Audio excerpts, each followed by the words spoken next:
আমি কখনো নিজের চেহারা, জীবন বা ভাগ্য নিয়ে দুঃখ পাই না, কারণ আমি জানি মানুষ কখনোই পরিপূর্ণ হয় না, আর তেমন হওয়ার দরকারও নেই। আর অনেকেই হয়তো নিজেদের নিয়ে হতাশ হয়, বদলাতে চায়, কিন্তু আমি বদলাতে চাই না। আমার যা আছে, যেমন আছে, সব নিয়ে আমি খুশি।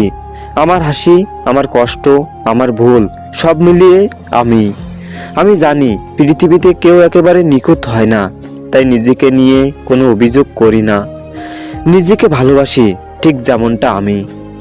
আমার জীবন আমার মতো করেই সুন্দর, আর আমি শুধু সেই সব লোকদের থেকে দূরে থাকি যারা আমাকে তার ভাবনা, কষ্ট, উচ্চতা বা পোশাক দিয়ে বিচার করে।